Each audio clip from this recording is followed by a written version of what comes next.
welcome once again to my YouTube channel.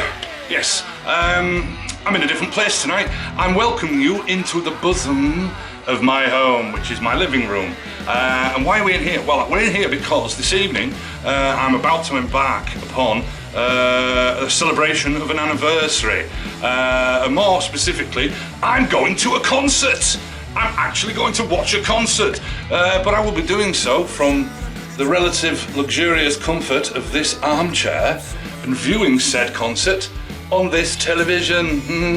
Now, why am I doing that? Well, let me tell you a little story. I've done this every single Saturday night for the last 52 weeks. So yes, 52 weeks means this night, tonight, is the 1 year anniversary of me doing this. But why am I doing this? Why? Well, that's a little story I'd like to tell you. And if you'd sit back comfortably, maybe break open a packet of hobnobs and a nice stiff drink, which I also have over there, I'm going to be enjoying as I partake in the concert, I will tell you this little story. So sit back and enjoy, and here we go. So here we are mid-concert. I'm having a shout because it's really loud, but here we go, look, see.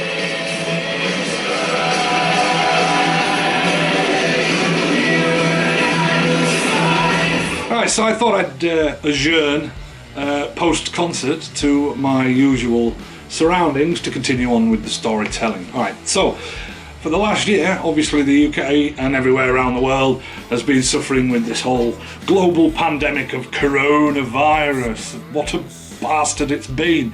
Yes, lockdown began in the UK just over a year ago, the first time. Of course, all concerts came to a grinding halt.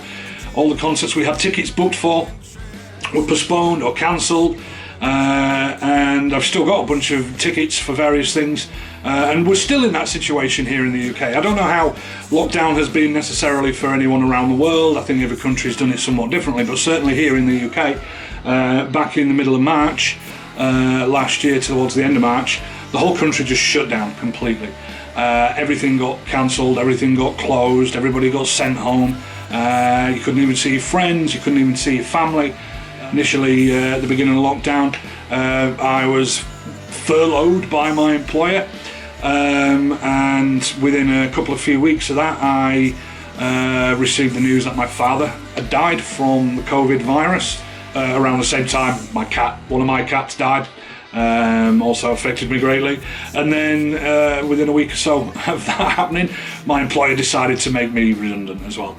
So a bit of a dark period, to be honest with you, for me. That early lockdown period came to a year ago this weekend, and me and my great mate Peter, we had tickets booked to go and watch a absolutely phenomenal guitar player, one of our all-time favourites, a guy by the name of Robin Trower. And if you haven't seen Robin Trower before, check him out. He's flipping unbelievable, absolute legend, massively underrated. So me and Pete were chatting, as you do, on WhatsApp, and we were saying, if there's any time that I needed to go to a concert and enjoy myself, now would be it, And off the back of that, I think Peter came up with one of the best ideas any human being has ever had in the history of all humanity. I mean, forget Robert Oppenheimer with the atom bomb, and Einstein with relativity and all them things. Pete's idea beat all those hands down, as far as I'm concerned. And his idea was basically, well, why don't we just sit down and watch a Robin Trower concert together, but from each own location, and we'll just chat, while we're watching it. And I thought that was an absolutely freaking brilliant idea. This is what we did. That night came around, plus a few other friends that we'd invited onto it, sat down all at the same time and all watched a Robin Trower concert together. And it was brilliant.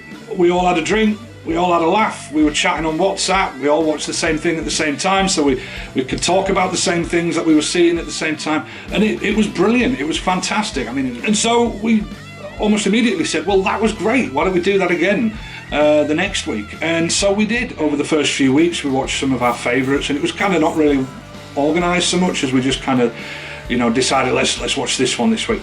But then we eventually had more people joining us, and we ended up with a group of people that really spanned the globe. I mean, we had people joining us from Australia, we had people joining us from the United States, and more people from the UK. So we were kind of spanning the globe. As the weeks rolled by, you know, it became more and more organised as well, and we watched more and more bands.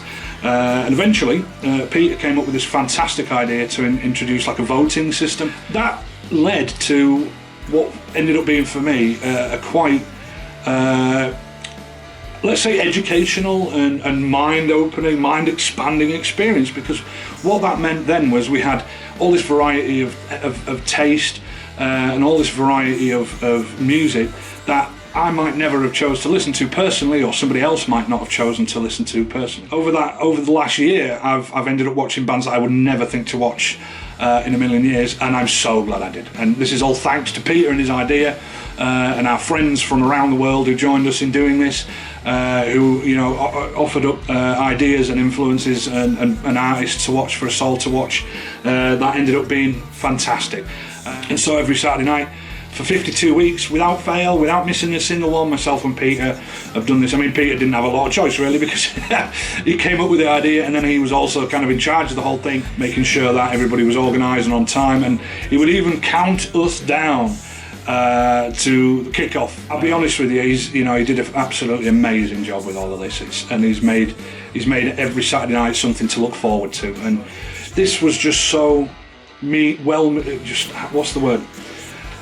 Just so needed. You know, a lot happened to me at the beginning of this lockdown, and a lot's happened throughout as well since, and even more recently. So to have something like this to look forward to every week, that little bit of fun, a distraction from all of this shit, then we had this, and we had this thanks to Peter, and it was, you know, no small amount of work. He put a lot of effort into getting this up, keeping this organised and keeping it going, and he doesn't want to stop yet. He wants to keep going, and we're going to keep doing this and see how long we can carry it on for, because it's been absolutely brilliant. Just to give you some facts and figures and info specifically about the bands and things like that we've watched over the last year. So yes, in 52 weeks, that's 5 and 2 weeks, 52 weeks, 365 days, 1 year, we've actually watched a total of 62 artists, 62 bands or solo acts or whatever.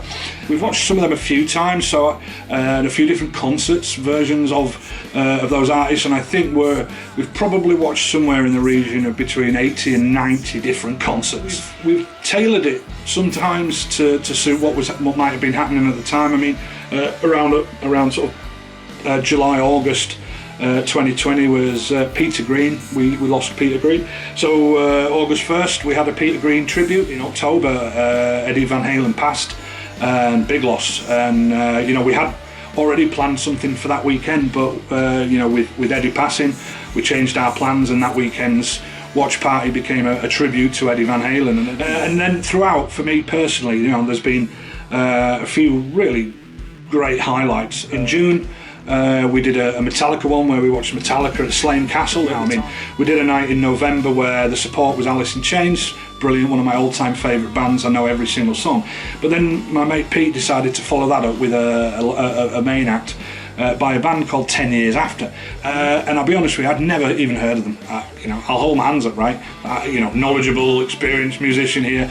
I'd never actually heard of them, and it turned out to be one of the greatest bands I've ever seen. The lead guitar player and singer, a guy called Alvin Lee, absolutely brilliant, and he was massively influential, and he was huge, and he was like, this particular guy was like the precursor to all of the shred guitar players. But there was these great moments where my mind was expanded, and it was brilliant. In fact, only a week later, we did a night where both parts of the evening, and it ended up being, you know, 3 hour plus concert.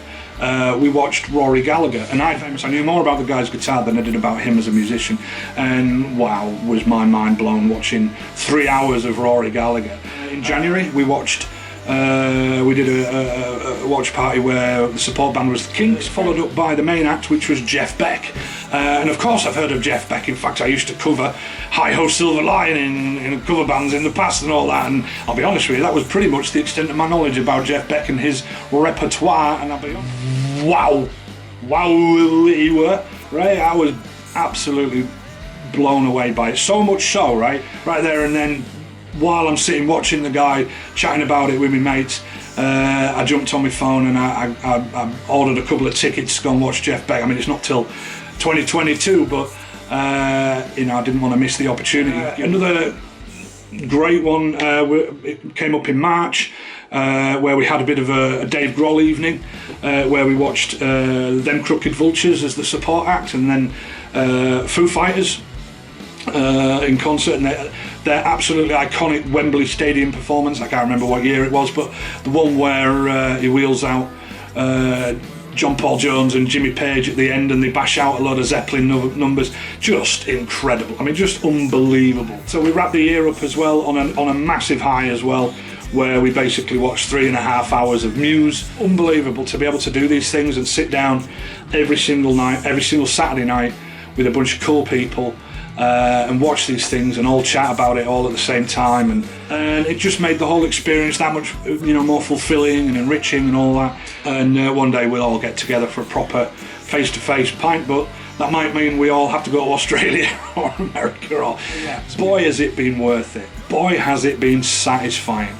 Boy, has it been all down to the thanks of and the hard work of my very, very, very good mate Peter. And yeah, without him, none of this would have been possible. And I'll be honest with you, had anybody else attempted this, they probably would have given up after the first few weeks. But Pete kept us going every single week. Absolute rock of Gibraltar. Yeah. Owe you a few beverages, mate, in with all of this. So yeah, thanks to my mate Pete, and thanks to everybody who's joined us, getting up at early hours of the morning or late hours of the night to join in and do this with us. And you know, I just wanted to give the guys a shout out. You know, we've got Biggin, who loves his kit, loves his tech, and always got something fun to throw into the conversation and interesting. And you know, learned a lot from him throughout the whole thing. Our old mate Gary, who we used to work with, who's helped turn me on to a lot of cool bands recently. Most recently, I think he was the guy who gave me the heads up on Greta Van Fleet, so thanks Gary for that. Yeah. Another good mate Sam, who works with Pete, and I'm sure once we get a chance to hang out, we'll end up being good buds too. And we've got another Paul, who's again on another continent and getting up at weird hours to join us on these things. And has been a great contributor in banging in ideas for new bands to watch and things like that. Similarly, we've got Don, who is in a similar situation and has also been a great contributor in you know, adding ideas. Nigel, I think maybe I didn't mention, who's been in and out as well, and you know, similar to the other guys, always good with a contribution. And then last but not least, I would like to mention the one lady who we've been graced with her presence, Sinead. Always got something fun to say and interesting to say in the group, and very much a valued and welcome member. Just to wrap this all up, you know, what I'd like to say is that without this, I don't know how well I would have survived this last year of COVID lockdown. I don't know how well I would have, you know, come out of the whole situation now that we're kind of seeing the light at the end of the tunnel. At this point now, I think most people have had their vaccinations. In fact, I now have, you know, these things, my COVID-19 self-test kit, ironically made in China. I don't make of that what you will, conspiracy theorists, you know, but this is the new norm now, right? The new life we live in. And it sounds to me like things are kind of getting back to normal a little bit. So yeah, I hope you like the story. Let's hope the watch parties carry on, and I'm sure there's plenty more great bands that we're going to be watching. But most of all, my main hope is that we're back to normal soon and we'll actually be going to real concerts and that. So, alright, well, thanks for watching. Hope you enjoyed the story.